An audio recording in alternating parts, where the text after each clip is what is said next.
नमस्कार। आज जो अपन टॉपिक पढ़ने जा रहे हैं ये टॉपिक है राष्ट्रवाद। राष्ट्रवाद यूरोपियन, गैर यूरोपियन, इस तरीके से लिखा हुआ है यहाँ पर। एक अपन राष्ट्रवाद को पढ़ते हैं वो आईआर के कॉन्टेक्स्ट में पढ़ते हैं, इंटरनेशनल पॉलिटिक्स के कॉन्टेक्स्ट में पढ़ते हैं, अंतर्राष्ट्रीय राजनीति के कॉन्टेक्स्ट में पढ़ते हैं। लेकिन ये वाला जो राष्ट्रवाद का टॉपिक है ये अपने सिलेबस में तुलनात्मक राजनीति में दिया हुआ होता है। तो तुलनात्मक राजनीति में इसको अलग संदर्भ में पढ़ा जाता है। अलग संदर्भ में सिर्फ इतनी सी बात है कि इसमें अपन तुलनाएं करके पढ़ते हैं, इसमें थिंकर्स ने क्या कहा है राष्ट्रवाद के बारे में ये पढ़ते हैं। जबकि अंतर्राष्ट्रीय राजनीति में जो राष्ट्रवाद है उसमें अपन हिटलर, मुसोलिनी का राष्ट्रवाद पढ़ते हैं, साम्राज्यवाद अवधारणा को पढ़ते हैं जिसमें अपन रूस का साम्राज्यवाद, ब्रिटेन का साम्राज्यवाद और जापान के साम्राज्यवाद को पढ़ते हैं। लेकिन ये टॉपिक है यह अपने सिलेबस में तुलनात्मक राजनीति में दिया हुआ है, इसे अपन थिंकर्स के कॉन्टेक्स्ट में और तुलनाओं के संदर्भ में पढ़ते हैं। आगे लिखा हुआ है, कई बार अपने एग्जाम्स के देखो, जिस एग्जाम की अपन तैयारी कर रहे हो उसके सिलेबस में अपने को देखना है कि केवल राष्ट्रवाद लिखा हुआ है या राष्ट्रवाद के आगे सेमीकोलन लगा करके यूरोपियन, गैर यूरोपियन लिखा हुआ है। जैसा कि आप यहाँ पे देख पा रहे हैं, राष्ट्रवाद यूरोपियन और गैर यूरोपियन इस तरीके से लिखा हुआ है। तो दोनों को पढ़ने का संदर्भ अलग होता है। ठीक है, अब अपने किस तरीके से दिया हुआ है सिलेबस में, ये अपने सिलेबस के अकॉर्डिंग अपन डिपेंड करता है। तो यहां पर अपन पढ़ेंगे यूरोपियन और गैर यूरोपियन देशों के कॉन्टेक्स्ट में क्या होता है राष्ट्रवाद। एक तो राज्य की अवधारणा होती है, एक राष्ट्रवाद की अवधारणा, राष्ट्र की अवधारणा होती है।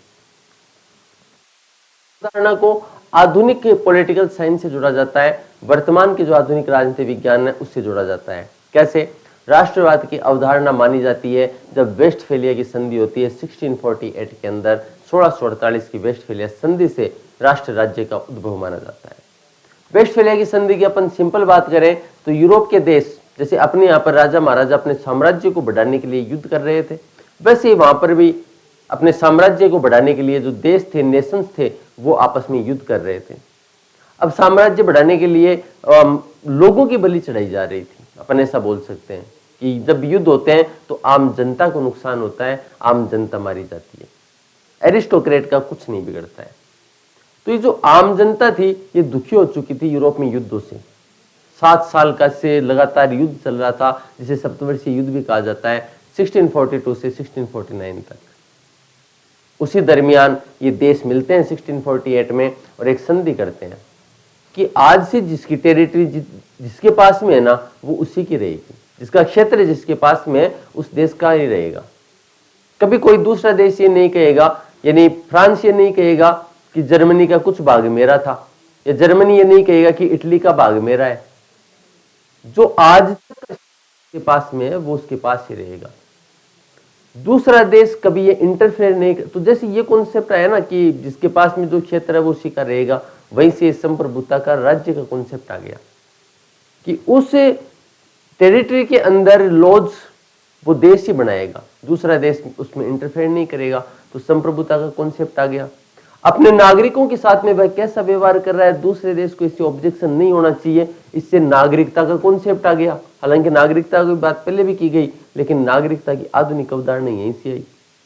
अब ये जो देश बने ना, ये ज्यादातर जो युद्ध, ये समान संस्कृति वाले लोग थे, तो राष्ट्र की अवधारणा यहीं से डेवलप होती है। तो बहुत सारी अवधारणाएं राजनीति विज्ञान में वेस्टफेलिया की संधि के कारण से आई है। वेस्टफेलिया की संधि हो जाती है तो राष्ट्रवाद की अवधारणा आती है। कहां पर हुई? यूरोप में हुई। तो स्टार्ट कहां से हुआ राष्ट्रवाद? राष्ट्रवाद का प्रारंभ होता है यूरोप से। इसके बाद में आप देखते हैं कि 1789 की जो फ्रांसीसी क्रांति है या 1776 की अमेरिकन क्रांति, हालांकि वो अमेरिका की क्रांति है इसलिए यूरोप के संदर्भ में अपन बात नहीं कर पाते उसकी, लेकिन वो भी जो क्रांति हुई है ना वो भी राष्ट्रवाद के लिए ही हो रही है। जहां पर जो फ्रांसीसी क्रांति हुई वो भी राष्ट्रवाद को बढ़ावा दे रही है। इस तरीके से राष्ट्रवाद का प्रारंभ यूरोप से माना जाता है। अब यूरोप जब वहां पे औद्योगिकरण हो गया और औद्योगिकरण को बढ़ाने के लिए जो चीजें मैं आपको बता रहा हूँ वो सारी नोट्स में लिखी हुई है, आपको घबराने की कतई जरूरत नहीं है, ये आपको आराम से इन्हीं कंटेंट के अंदर, नोट्स के अंदर आगे मिलेंगी। ठीक है, लेकिन आप समझने का प्रयास करें। अब क्या होता है कि जो अवधारणा है ये गैर यूरोपियन देशों में कैसे आई? तो जो यूरोप के लोग थे, इन्होंने अपने औद्योगिकरण के बाद में व्यापार के लिए दूसरे देशों में गए। जैसे ईस्ट इंडिया कंपनी इंडिया में आई, तो यहाँ के लोग जब यहाँ पर पढ़ाई की यूरोप के ज्ञान के संपर्क में आए, इन देशों के लोग, किन देशों के? नॉन यूरोपियन कंट्रीज के लोग। नॉन यूरोपियन में 3 महाद्वीपों के लोग आते हैं, एशिया, अफ्रीका, लैटिन अमेरिका, क्योंकि गुलाम इन्हीं को बनाया था यूरोप के देशों ने। नीदरलैंड, पोर्चुगीज या पुर्तगाल या ब्रिटेन, फ्रांस, इन्होंने गुलाम बनाया किन देशों को? एशिया के, अफ्रीका के, लैटिन अमेरिका के। तो ये लोग ये कहते हैं यूरोप वाले कि इनमें राष्ट्रवाद जैसी कोई भावना थी नहीं, जानते ही नहीं थे राष्ट्रवाद क्या है। राष्ट्रवाद तो हमने सिखाया है। जब हमने वहां पर पश्चिमी शिक्षा को पढ़ाना चालू किया, ये इन लोगों ने पश्चिमी शिक्षा को पढ़ा, तब इनको पता चला कि नेशनलिज्म नाम की कोई चीज होती है। तो राष्ट्रवाद की भावना भी नॉन यूरोपियन देशों में पनपी साम्राज्यवाद के कारण। कहीं ना कहीं बात सही भी है, गलत भी नहीं कर रहे हैं कि अपने घर की बढ़ाई कर रहे हैं। अब ये कहते हैं कि हमारा जो राष्ट्रवाद है ना, वो राजनीतिक राष्ट्रवाद है। राजनीतिक राष्ट्रवाद है, यानी वो स्वतंत्रता के लिए, अपने अधिकारों के लिए लड़ा गया। फ्रांस की क्रांति क्यों हुई? अपने अधिकारों के लिए हुई। तो वो हमारा राष्ट्रवाद तो है राजनीतिक राष्ट्रवाद। और ये जो नॉन यूरोपियन देशों का राष्ट्रवाद है ना, ये सांस्कृतिक राष्ट्रवाद है, संस्कृति के आधार पर लड़ा गया है। तो हमारा वाला जो राष्ट्रवाद है वो तो है समझदार, बढ़िया, अच्छा राष्ट्रवाद है। और इन नॉन यूरोपियन देशों का जो राष्ट्रवाद है, वो राष्ट्रवाद अच्छा राष्ट्रवाद नहीं है, बेकार राष्ट्रवाद है। वो संस्कृति के आधार पर लड़ा गया। अधिकारों की तो बात ही नहीं की उन्होंने, ऐसी बात इन्होंने कही। ठीक है। अब शुरू का जो राष्ट्रवाद था ना, किसी भी देश के अंदर हुआ हो, उसमें एरिस्टोक्रेट्स ने भाग लिया था। जैसा अपन कार्ल मार्क्स की आलोचना करते हुए भी कहते हैं कि नेतृत्वकर्ता, लीडर हमेशा इंटेलेक्चुअल लोग होते हैं, एरिस्टोक्रेट्स होते हैं। ठीक है। तो इंटेलेक्चुअल लोगों ने शुरू में इसमें भाग लिया और बाद में फिर आमजन भी इनसे जुड़ गया। जैसे भारत के अंदर राष्ट्रवाद की शुरुआत भारतीय राष्ट्रीय कांग्रेस ने की अच्छे तरीके से। लेकिन भारतीय राष्ट्रीय कांग्रेस में भी आप देखेंगे कि जब तक गांधी बाबा की एंट्री नहीं होती है, तब तक ये अभिजनों की पार्टी थी। और गांधी बाबा की एंट्री के बाद में आमजनों की पार्टी बन गई। तो ऐसे आपको ध्यान रखना है कि राष्ट्रवाद प्रारंभ के अंदर अभिजनवादियों का राष्ट्रवाद था, अभिजात वर्ग का राष्ट्रवाद था, और बाद में आमजन का राष्ट्रवाद बन गया। इस तरीके से अपन राष्ट्रवाद में, ये तो यूरोपियन, गैर यूरोपियन संदर्भ में पढ़ेंगे। फिर इसके आयाम है, डायमेंशन है। डायमेंशन में अपन पढ़ते हैं कि राजनीतिक राष्ट्रवाद और सांस्कृतिक राष्ट्रवाद। तो राजनीतिक राष्ट्रवाद तो किनका है? यूरोप वाला जो राष्ट्रवाद है वो राजनीतिक राष्ट्रवाद है, और गैर यूरोपियन वाला सांस्कृतिक राष्ट्रवाद है। पूर्वी राष्ट्रवाद, पश्चिमी राष्ट्रवाद। तो पश्चिमी तो किनका है? यूरोप वाले जिन देशों का जो राष्ट्रवाद है वो पश्चिमी राष्ट्रवाद है, और नॉन यूरोपियन देशों का है वो पूर्वी राष्ट्रवाद है। ऐसे अपन फिर डायमेंशन को पढ़ते हैं। फिर थिंकर्स जो ने इसके बारे में काम किया है राष्ट्रवाद को, किसने? तो कौन? तो सांस्कृतिक राष्ट्रवाद से जुड़ा हुआ है। जैसे हेडर जो है वो सांस्कृतिक राष्ट्रवाद का जनक माना जाता है। ऐसे ही राजनीतिक राष्ट्रवाद का जनक माना जाता है रूसो। इसके अलावा कौन कौन थिंकर जुड़े हैं, क्या क्या वो अपने विचार रखते हैं, कौन सी पुस्तकें हैं, ये अपन देखेंगे इस टॉपिक के अंदर। तो अपन टॉपिक स्टार्ट करते हैं, राष्ट्रवाद, नेशनलिज्म। राष्ट्रवाद एक रोग है। अल्बर्ट आइंस्टीन कोटेशन बोलता है, राष्ट्रवाद एक रोग है, चेचक बीमारी के समान नहीं है। राष्ट्रवाद, नेशनलिज्म रोग कैसे है? कि राष्ट्रवाद मानसिकता से जुड़ा हुआ है। अगर अपन ऐसी भावना बना ले, भावना जुड़ जाती है, जैसे अपनी भावना जुड़ी है कि अपन भारत राष्ट्र के नागरिक है, तो भारत के ऊपर यदि कोई आंच आती है तो अपने में एक अलग ही राष्ट्र की भावना प्रेरित हो जाती है। फिर आप देखो इसको, अगर भारत के अंदर ही राजस्थान में, बिहार में लड़ाई हो जाए, राजस्थान मध्य प्रदेश में, या जैसे मराठा महाराष्ट्र के अंदर ये कहा गया कि महाराष्ट्र सिर्फ मराठों के लिए और बंगालियों बिहारियों को मारा गया वहां पर, तो एक ही नेशन के अंदर राष्ट्र कितना उग्र हो गया। राष्ट्रवाद के नाम पर ही हिटलर और मुसोलिनी ने क्या किया वो अपन जानते हैं, किस तरीके से तानाशाही सत्ताओं की स्थापना की। तो अल्बर्ट आइंस्टीन कहते हैं कि राष्ट्रवाद है एक मनोरोग है, मानसिक रोग है, और ये चेचक बीमारी के समान है, ऐसा आइंस्टीन कहते हैं। राष्ट्रवाद एक भावना है, जैसा मैंने आपको बताया, ये मानसिकता से जुड़ा हुआ है राष्ट्रवाद, और एक विचारधारा भी है। भावना के राष्ट्रवाद अपने राष्ट्र के प्रति लगाव का संकेत देता है, वहीं भावना से प्रेरित व्यक्ति अन्य हितों की अपेक्षा केवल राष्ट्र हित को ही सर्वोपरि मानता है। भले उसके लिए आर्थिक बलि चढ़ जाए, चाहे सांस्कृतिक बलि चढ़ जाए, लेकिन उसके लिए राष्ट्रवाद इंपॉर्टेंट बन जाता है। और एक विचारधारा के रूप में राष्ट्रवाद ऐसे राजनीतिक संगठन की मांग करता है जिसमें लोग अपने आप को एक स्वाभाविक समुदाय के रूप में पहचानते हो, जिनकी अपनी पसंद की राजनीतिक प्रणाली हो, वे संप्रभु हो। बात कर सकते हैं ISIS जैसे आतंकवादी संगठनों की, वो भी अपना राष्ट्र, अपनी संस्कृति, इन्हीं के आधार पर आज आतंक फैला रहे हैं। तो वो चाहते हैं, वो यही चाह रहे हैं अपन, जिसमें लोग अपने आप को एक स्वाभाविक समुदाय के रूप में पहचानते हो, जिनकी अपनी पसंद की राजनीतिक प्रणाली हो कि हम जैसा चाहते हैं ना वैसा सिस्टम होना चाहिए। हम राष्ट्र को 3 प्रकार से परिभाषित कर सकते हैं, या 3 डायमेंशंस हैं, ऐसे अपन समझ सकते हैं। पहला तो है सांस्कृतिक रूप से, ठीक है, दूसरा है राजनीतिक रूप से, और तीसरा है मनोवैज्ञानिक रूप से। राजनीतिक रूप से, मनोवैज्ञानिक रूप से।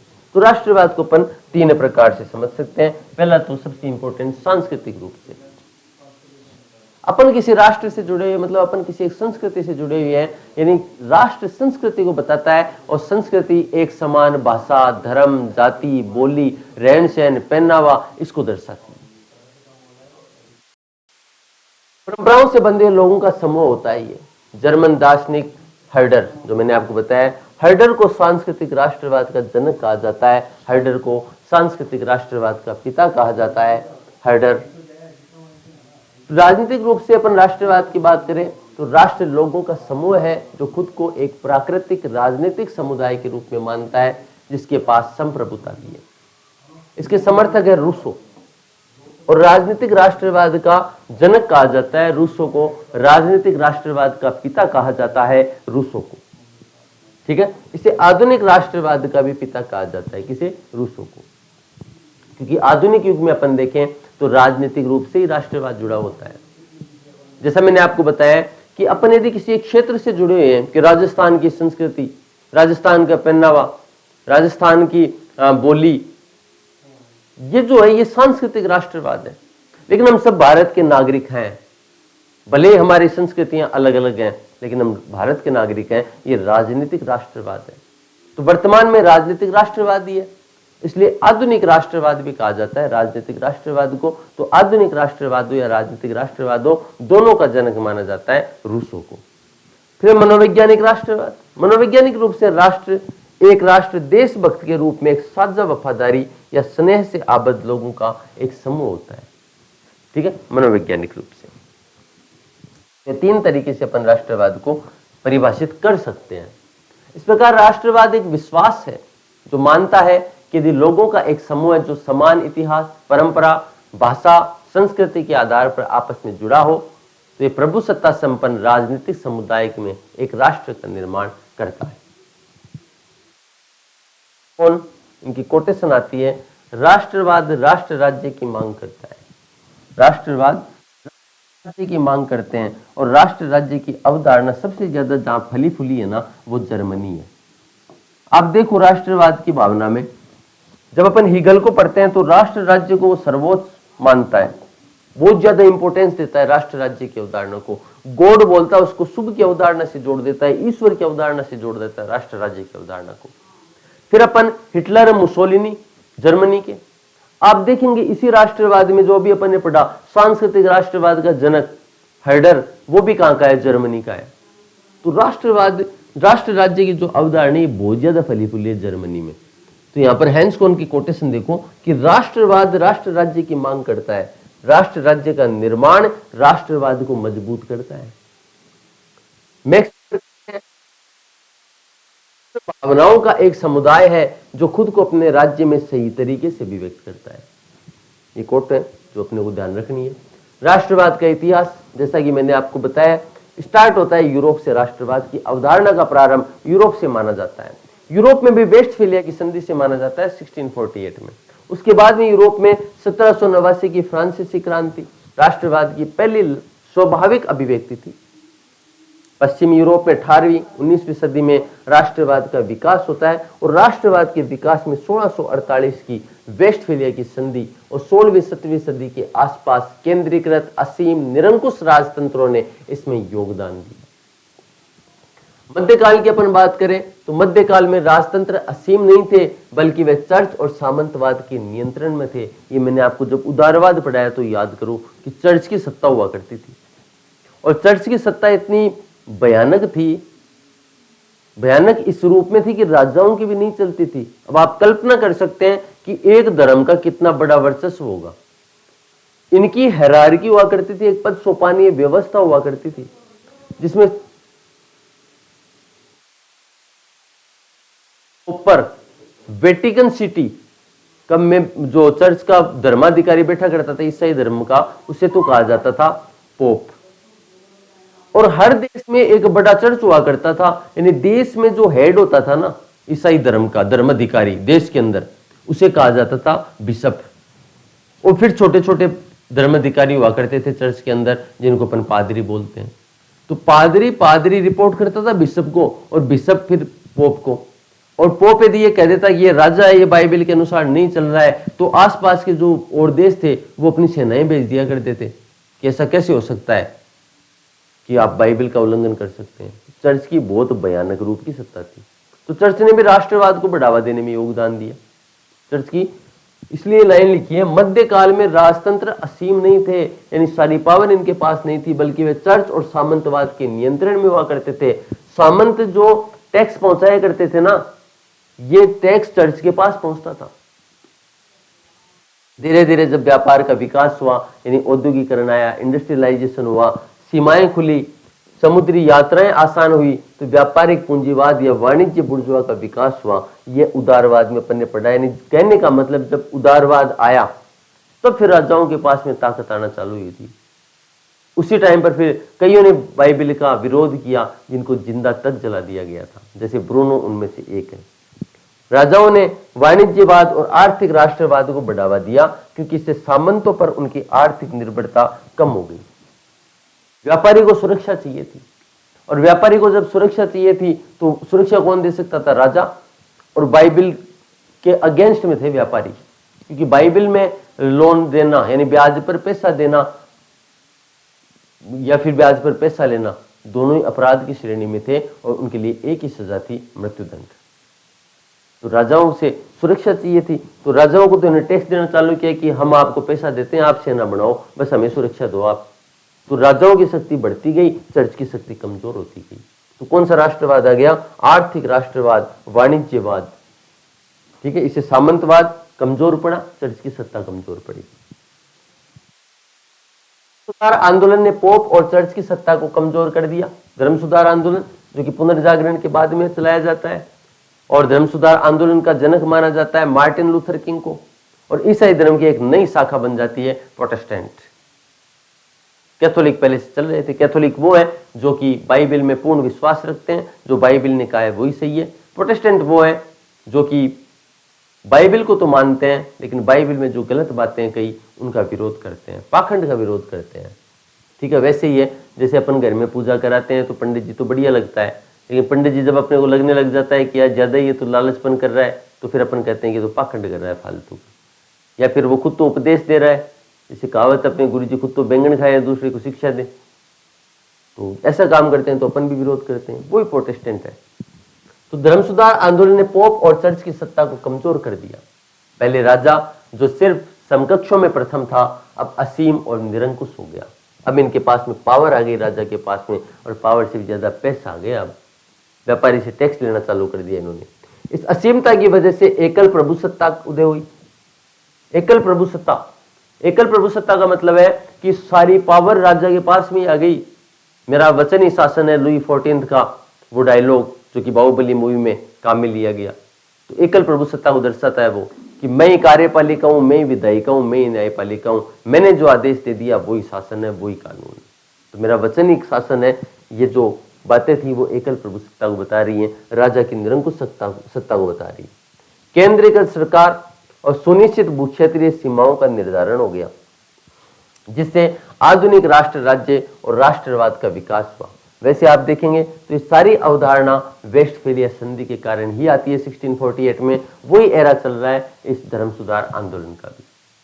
ठीक है, तो वेस्टफेलिया की संधि भी यही थी कि आप अपनी टेरिटरी में कोई भी रूल बनाओ, कोई मतलब नहीं है, सारी पावर आपके पास में, तो प्रभुसत्ता का कॉन्सेप्ट आ गया, केंद्रीकृत सरकार हो गई, सुनिश्चित भूभाग हो गया कि आज से जो टेरिटरी, जो क्षेत्र जिसका है वो उसी का रहेगा, कभी दूसरा देश ये नहीं कहेगा कि मेरा क्षेत्र है। राष्ट्र राज्य की अवधारणा का उदय हो गया और राष्ट्रवाद का विकास हुआ। तो राष्ट्रवाद के विकास में इन्होंने योगदान दिया।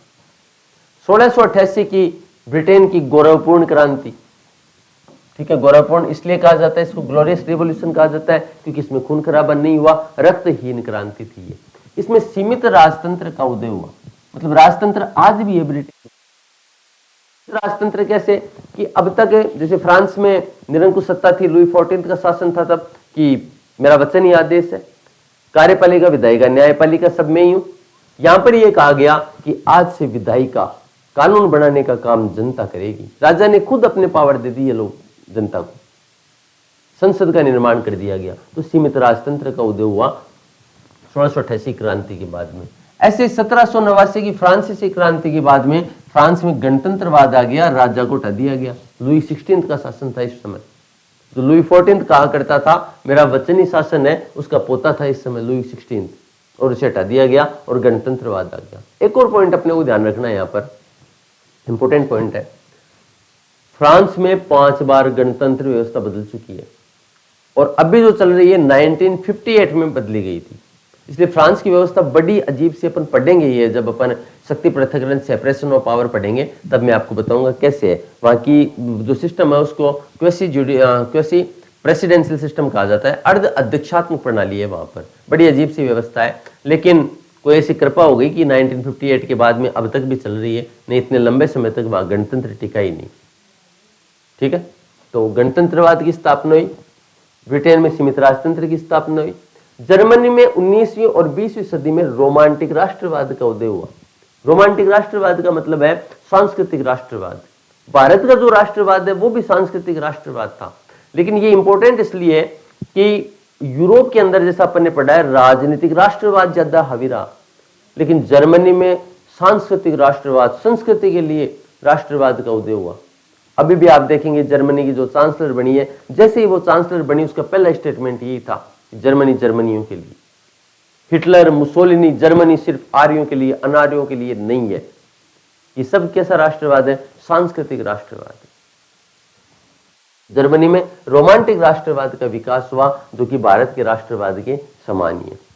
पहले विश्व युद्ध के बाद में वुड्रो विल्सन ने शांति के 14 सूत्र दिए। ध्यान रखना, आत्मनिर्णय का सिद्धांत दिया था वुड्रो विल्सन ने। आत्मनिर्णय के सिद्धांत का मतलब है कि जो उपनिवेश बनाए गए देश थे ना, जैसे भारत, निर्णय कौन ले रहा है? ब्रिटेन। वुड्रो विल्सन ने कहा कि देश को अपना खुद का निर्णय लेने का, सेल्फ डिसीजन लेने का राइट है। तो ये आत्मनिर्णय का सिद्धांत दिया था कि प्रत्येक राष्ट्र को अपना निर्णय खुद लेने का राइट है, अधिकार है। और इसी के आधार पर राष्ट्र संघ की स्थापना की गई थी पहले विश्व युद्ध के बाद में, लीग ऑफ नेशन जो बना था। तो ये पूरे क्वेश्चंस आते हैं और इसको है ना, इस सिद्धांत को विल्सोनियन सिद्धांत कहा जाता है। यूपी का जो एपी का सिलेबस है उसमें अलग से दिया हुआ है विल्सोनियन सिद्धांत, तो उसमें इसी को पढ़ते हैं अपन, थोड़ा सा ज्यादा डिटेल में पढ़ लेते हैं उसमें, बस इतनी सी बात है। तो वुड्रो विल्सन जो कि अमेरिका के राष्ट्रपति रहे थे, इन्हें लोक प्रशासन का जनक कहा जाता है। ये वुड्रो विल्सन शांति के 14 सूत्र देते हैं और आत्मनिर्णय का अधिकार देते हैं। इसी के आधार पर राष्ट्र संघ की स्थापना की गई। तो जैसे उन्होंने ये ऐसी बातें कही कि प्रत्येक राष्ट्र को आत्मनिर्णय लेने का अधिकार है, तो ये किसको बता रहा है? ये भी तो राष्ट्रवाद को ही बता रहा है। तो राष्ट्रवाद को बढ़ाने में वुड्रो विल्सन का जो विल्सोनियन सिद्धांत है, इसने भी योगदान दिया। करते हैं गैर यूरोपीय देशों में राष्ट्रवाद कैसे आया। तो जैसा कि मैंने आपको बताया कि यूरोप वाले ये कहते हैं, देखो अपने घर के व्यक्ति को कोई बावड़ा नहीं बताता है, कोई बावड़ा होता है तो उसको भी नहीं कहते हैं कि बावड़ा है। घर वाले ये कहते हैं हमारे घर में बोड़ा है, ठीक है। तो बोड़ा अपने आप में क्या है? गाली है। तो यहाँ पर क्या है? गैर यूरोपीय राष्ट्रवाद क्या है? अपने घर वालों ने जो काम किया वो बढ़िया है। अब ये बताया किसने? यूरोप वालों ने। तो वो कहते हैं कि देखो हमारा राष्ट्रवाद बहुत बढ़िया राष्ट्रवाद है, आप लोगों को हमने सिखाया राष्ट्रवाद। तो गैर यूरोपीय देशों में राष्ट्रवाद कैसे फैला कि जब हमने व्यापार के लिए आपके देश में आए, आप लोगों ने हमारी शिक्षा को पढ़ा, तब जाकर के आपको ज्ञान हुआ है राष्ट्रवाद का, नहीं तो आप राष्ट्रवाद के बारे में कुछ नहीं जानते थे। तो 19वीं सदी के अंत तक यूरोप में अभिजन और आमजन राष्ट्रवाद की अवधारणा से परिचित हो गए। फिर यूरोप से राष्ट्रवाद अन्य देशों में फैला और इस फैलाव में व्यापार और उपनिवेशवाद ने महत्वपूर्ण भूमिका निभाई। व्यापारिक प्रसार के लिए यूरोपीय शक्तियों ने अंधाधुंध जीना जब्ती कर एशिया, अफ्रीका, लैटिन अमेरिका को अपना गुलाम बना लिया। लेकिन इस प्रक्रिया के दौरान तृतीय विश्व के देश यूरोपीय ज्ञान के संपर्क में आए और इनको ज्ञान हुआ, नॉलेज हुआ राष्ट्रवाद के बारे में। आगे देखिए, इससे वे राष्ट्रवाद की अवधारणा को समझने लगे। उन्होंने मुक्ति संग्राम छेड़ दिया। मुक्ति संग्राम के शुरुआती दौर में आंदोलन की बागडोर बुर्जुआ के हाथ में थी। ये ध्यान रखना है कि कभी भी आंदोलन होता है ना, तो पहले लीडरशिप आती है बुर्जुआ के हाथ में। बुर्जुआ मतलब आप एरिस्टोक्रेट ले सकते हैं, बुर्जुआ मतलब आप पूंजीपति ले सकते हैं, यानी जो समाज के मठाधीश होते हैं, सिंपल लैंग्वेज में अपन बोले तो बुर्जुआ वर्ग के हाथों में थी। जैसे भारत की अपन बात करें, मैंने बताया शुरू में कि भारत में 1885 में जब कांग्रेस की स्थापना होती है तो शुरू में ये अभिजनों का पार्टी थी, अभिजनों की का दल था। लेकिन गांधी जी की एंट्री 1915 में होती है और 1920 के लगभग आते आते ये आमजन की पार्टी बन जाती है, मास पार्टी बन जाती है। ठीक है, तो जिसमें अभिजनों का वर्चस्व रहता है उसको तो कहा जाता है कैडर पार्टी। कैडर पार्टी, ठीक है, ये राजनीतिक दलों में पढ़ेंगे अपन। डूवर्जर है, ये वर्गीकरण करता है कैडर पार्टी और मास पार्टी। बाद में ये मास पार्टी बन जाती है, आमजन की पार्टी बन जाती है। तो रेडिकल जन आंदोलन का रूप दिया। इतिहासकार बेनेडिक्ट एंडरसन, इंपोर्टेंट नाम है बेनेडिक्ट एंडरसन, एक एक थिंकर यहां पर इंपोर्टेंट है, ध्यान रखना।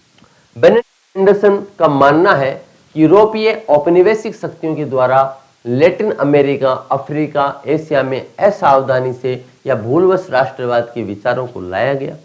जिस तरह आम जनता के विद्रोहों ने निरंकुश शासन का विरोध किया, उसी तरह उपनिवेशों के मुक्ति संघर्षों ने औपनिवेशिक शासन की मनमानी और अन्यायपूर्ण नीतियों का विरोध किया।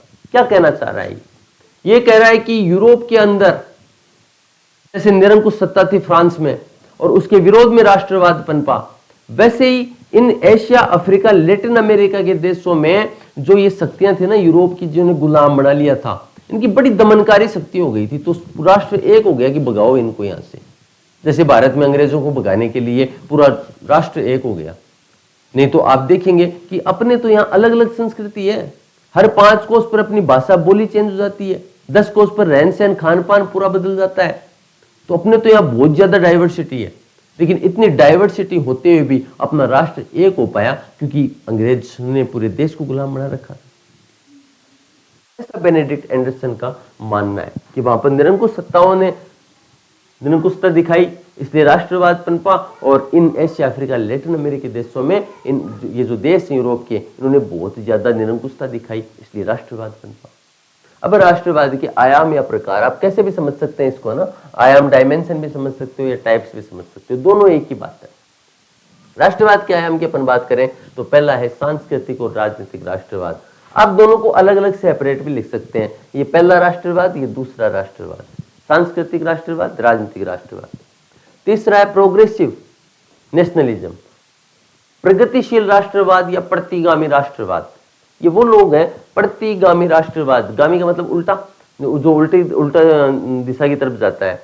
तो प्रतिगामी राष्ट्रवाद वाले वो लोग हैं जो राष्ट्रवाद को नहीं मानते हैं, ये राष्ट्रवाद से भी आगे की अवधारणा, प्रगतिशील नहीं है। आगे की अवधारणा कौन सी है? अंतरराष्ट्रवाद की। तो अंतरराष्ट्रवाद की बात करते हैं और ये कहते हैं राष्ट्रवाद जैसी कोई चीज होती है क्या? आप इंटरनेशनलिज्म की बात करो, अंतरराष्ट्रवाद की बात करो। अगर राष्ट्रवाद जैसी कोई चीज होती तो भाषा, बोली, संस्कृति ये तो पहले भी थी, अब भी क्यों आया है राष्ट्रवाद का कॉन्सेप्ट? फिर आता है पश्चिमी राष्ट्रवाद 4th नंबर पर, और 5th हो गया पूर्वी राष्ट्रवाद। तो ऐसे भी अपन इनको डिवाइड कर सकते हैं, 1 2 3 4 5, तो 5 प्रकार के राष्ट्रवाद हो गए, ऐसा भी अपन मान सकते हैं। पश्चिमी पूर्वी, जैसा मैंने आपको बताया, यूरोप का जो राष्ट्रवाद है वो बढ़िया राष्ट्रवाद है। पश्चिमी राष्ट्रवाद कैसा राष्ट्रवाद है? राजनीतिक है। और पूर्वी राष्ट्रवाद गैर यूरोपीय देशों वाला है, एशिया, अफ्रीका, लैटिन अमेरिका वाला, ये सांस्कृतिक राष्ट्रवाद से जुड़ा हुआ है। इसी तरीके से इसको डिफाइन किया गया है। क्या बता रहे हैं? सांस्कृतिक राष्ट्रवाद और राजनीतिक राष्ट्रवाद दोनों विपरीत अवधारणाएं हैं। सांस्कृतिक राष्ट्रवाद में अपन ने पढ़ा है कि सांस्कृतिक राष्ट्रवाद का जनक माना जाता है हर्डर को। इसके अलावा और कौन कौन थिंकर जुड़े हुए हैं सांस्कृतिक राष्ट्रवाद से, उनके नाम अपने को ध्यान होने चाहिए। ठीक है, तो एक तो है हर्डर, सांस्कृतिक राष्ट्रवाद क्या है वो तो अपन समझ चुके हैं, जान चुके हैं कि सांस्कृतिक राष्ट्रवाद है क्या। थिंकर्स के नाम लिखने हैं, ठीक है, खास तौर से इसकी जड़ें जो मैंने बताया कि राष्ट्रवाद की अवधारणा की ये जर्मन विचारकों से जुड़ी हुई है। इनमें हर्डर सबसे इंपॉर्टेंट, ये पूरा एक ही नाम है, जोहान गॉटफ्रीड हर्डर। फिक्टे अलावा और भी थिंकर है जो कि सांस्कृतिक राष्ट्रवाद से जुड़े हुए हैं। पहले आप नाम लिख लो, हर्डर और फिक्टे का नाम लिख लो पहले, ठीक है। आगे देखो राष्ट्रवाद से जुड़ा हुआ थिंकर ड्यूस, कार्ल वॉल्फगैंग ड्यूस, ये भी राष्ट्रवाद की अवधारणा से जुड़ा हुआ है। अर्नेस्ट गेलनर बहुत इंपॉर्टेंट है, इसके ऊपर तो 3-4 बार प्रश्न आ चुके हैं, इसकी बुक पे आ जाता है कभी और कभी इसकी कोटेशन पे आ जाता है। अर्नेस्ट गेलनर, ठीक है, सांस्कृतिक राष्ट्रवाद से जुड़ा हुआ thinker. Anthony Smith, Anthony Smith जो राष्ट्रवाद मानता है ना, ये कहता है देखो राष्ट्रवाद एथनिसिटी से जुड़ा हुआ है, निर्जातीयता से जुड़ा हुआ है, नस्ल से जुड़ा हुआ है, ठीक है। एंथनी स्मिथ ये सांस्कृतिक राष्ट्रवाद से जुड़े ये थिंकर है। इसके अलावा फ्रेडरिक माइनके ये भी सांस्कृतिक राष्ट्रवाद से जुड़ा हुआ है। और इंडिया का जो राष्ट्रवाद है, वन नेशन वन कल्चर वाला हिंदू राष्ट्रवाद, थिंकर का नाम नहीं है, वो भी सांस्कृतिक राष्ट्रवाद से जुड़ा हुआ है। तो ये अपने थिंकर हो गए।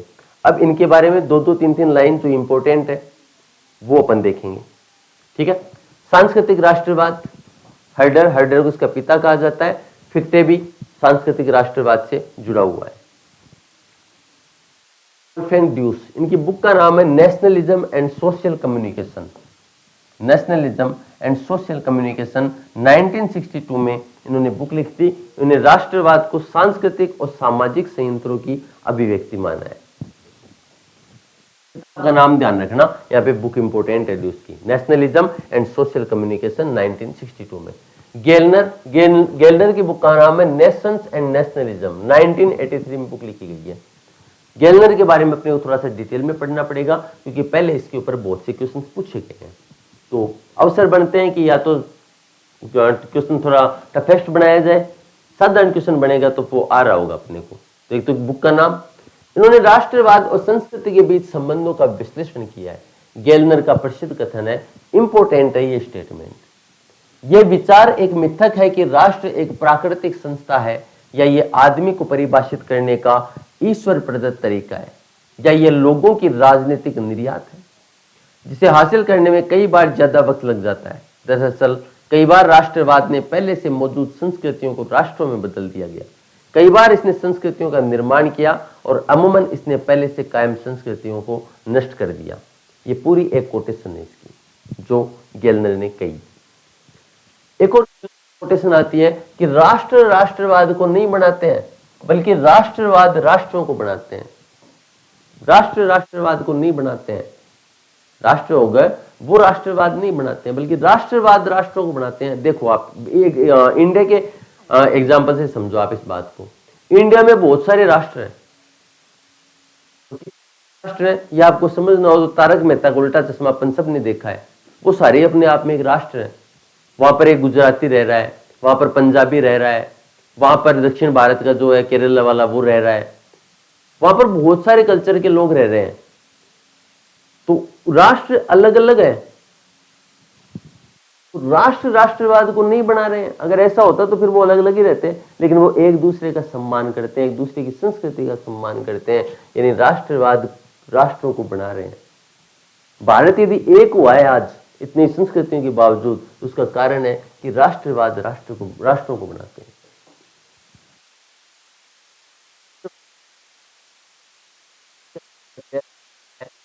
गेलनर का यह मानना है कि औद्योगिकरण नहीं होता या आधुनिकीकरण नहीं होता तो भी राष्ट्रवाद की अवधारणा नहीं आती, वही राजा महाराजा एक पर्टिकुलर टेरिटरी तक सीमित रहते।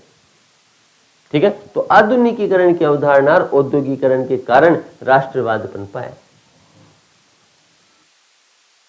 खेतीहार समाजों में राष्ट्रवाद का विकास नहीं हो सकता। जो समाज है उनमें राष्ट्रवाद का विकास नहीं हो सकता है। क्यों नहीं हो सकता है? क्योंकि उसमें सामाजिक गतिशीलता नहीं होती है। जो कृषि करने वाले, कृषि पर डिपेंडेंट जो कंट्री हैं, उनके अंदर राष्ट्रवाद का विकास नहीं हो सकता है, क्योंकि उनमें सामाजिक गतिशीलता नहीं होती है, डायनेमिक नहीं होती। कि औद्योगिक समाज सामाजिक गतिशीलता, आत्म प्रयास, प्रतिस्पर्धा इनको बढ़ावा देते हैं, भौगोलिक दूरियों को कम करते हैं, जिससे सांस्कृतिक सामंजस्य का निर्माण होता है। आज जो अपन देख रहे हैं, अमेरिका का मेल्टिंग पॉट कल्चर हो, या फिर ब्रिटेन का सलाद बाउल कल्चर हो, या साउथ अफ्रीका का रेनबो कल्चर हो, वो सब किस कारण बढ़े हैं? औद्योगिक समाजों के कारण बढ़े हैं। एक देश से के नागरिक दूसरे देश में जाते हैं, करीब आते हैं, एक दूसरे की संस्कृति को पहचानते हैं, तब जाकर के राष्ट्रवाद पनपता है। तो राष्ट्रवाद को बढ़ावा देने में औद्योगिक समाज महत्वपूर्ण भूमिका निभाते हैं। जो कृषि पर डिपेंडेंट खेतीहर समाज होते हैं, वो राष्ट्रवाद के विकास में योगदान नहीं देते हैं, ऐसा गेलनर का मानना है। ठीक है, हो सकता है देखो अपना अलग विचार हो, अपन अलग बात को मानते हो, लेकिन थिंकर के अकॉर्डिंग अपने को पढ़ना पड़ेगा। एंथनी स्मिथ ये कहते हैं कि राष्ट्रवाद का कारण निर्जातीयता होती है, एथनिसिटी होती है, नस्ल जो होती है वो राष्ट्रवाद को बढ़ावा देती है। एक समान नस्ल के लोग जब मिलते हैं तो उनमें अलग ही भावना आती है। ठीक है, वो एक ही क्षेत्र में रहते हैं तब इतनी नहीं आती है, ये तब आती है जब आपके गांव का आदमी यदि शहर में मिल जाए, आप मान लो मुंबई गए और आपके गांव का व्यक्ति वहां मिल जाए, तो अलग आत्मीयता होती है। चलो गांव के आदमी को तो पहचानते हैं, आपका स्टेट दूसरा है और आपके स्टेट का व्यक्ति दूसरे स्टेट में मिल गया, तो उससे आपको खुशी हो जाती है, अच्छा ये भी वहां का है, ये भी पंजाब से, ये भी राजस्थान से, मैं भी वहीं से हूं, तो एक अलग खुशी देता है। तो निर्जातीयता राष्ट्रवाद की में ज्यादा भूमिका निभाती है। इसकी बुक में भी है ना, एथनिक वर्ड मिलेगा, एथनिसिटी, द एथनिक नेशंस, ये बुक है एंथनी स्मिथ की, नाम ध्यान रखना, नाम से भी पता चल रहा है एंथनी किसकी बात कर रहे हैं, एंथनी स्मिथ एथनिसिटी की बात कर रहे हैं। गेलनर के आधुनिकतावाद को चुनौती दी इन्होंने। जो गेलनर ने बात की है ना कि मॉडर्नाइजेशन के कारण, आधुनिकीकरण के कारण राष्ट्रवाद अपन पाए, इसको चुनौती दी है और राष्ट्रवाद का कारण जातीयता को माना है, निर्जातीयता को माना है, एथनिसिटी को माना है। अर्थात निर्जातीयता राष्ट्रवाद की अग्रदूत है, जैसे यूएसए, वेस्ट इंडीज और यूरोप में अश्वेत राष्ट्रवाद सांस्कृतिक राष्ट्रवाद की ही देन है। ये आते हैं फ्रेडरिक माइनके। ठीक है, फ्रेडरिक माइनके, माइनके ने 1907 में सांस्कृतिक और राजनीतिक राष्ट्रवाद के ओवरलैपिंग की बात की है। तो सांस्कृतिक और राजनीतिक राष्ट्रवाद के ओवरलैपिंग की बात किसने की है? माइनके ने की है। और किसका ओवरलैपिंग हुआ है? सांस्कृतिक राष्ट्रवाद का राजनीतिक राष्ट्रवाद के ओवरलैपिंग की। Greek, German, Russian, English, Irish आदि सांस्कृतिक राष्ट्र के उदाहरण है, साथ ही राजनीतिक के भी उदाहरण है। ये जो है Greek, German, Russian, English, Irish, यहां पर सांस्कृतिक और राजनीतिक दोनों राष्ट्रवाद देखने को मिलता है। और सांस्कृतिक राष्ट्रवाद समरूपी संस्कृति को बढ़ावा देता है, छोटी परंपराओं को मिटाकर बड़ी परंपराओं को नया रूप देता है। भारत में हिंदू राष्ट्रवाद का प्रमाण है, जो one nation, one culture, one language की बात करते हैं, ऊंची जाति की सांस्कृतिक परंपराओं का प्रभुत्व कायम करना चाहता है। हिंदू राष्ट्रवाद जर्मनी के रोमांटिक राष्ट्रवाद के समान है। शुरू में मैंने आपको बताया, जर्मनी का रोमांटिक राष्ट्रवाद यानी वो संस्कृति से जुड़ा हुआ है, और भारत का भी जो राष्ट्रवाद है ये संस्कृति से जुड़ा हुआ है। तो सांस्कृतिक राष्ट्रवाद को बढ़ावा देता है। राजनीतिक राष्ट्रवाद, तो सबसे पहले तो अपन देखेंगे कि राजनीतिक राष्ट्रवाद के समर्थक कौन कौन है। ठीक है, बाकी अपन ने पढ़ा है कि राजनीतिक राष्ट्रवाद है, ये राजनीतिक राष्ट्रवाद का जनक है रूसो। पहली बात तो यही है, राजनीतिक राष्ट्रवाद का जनक है रूसो।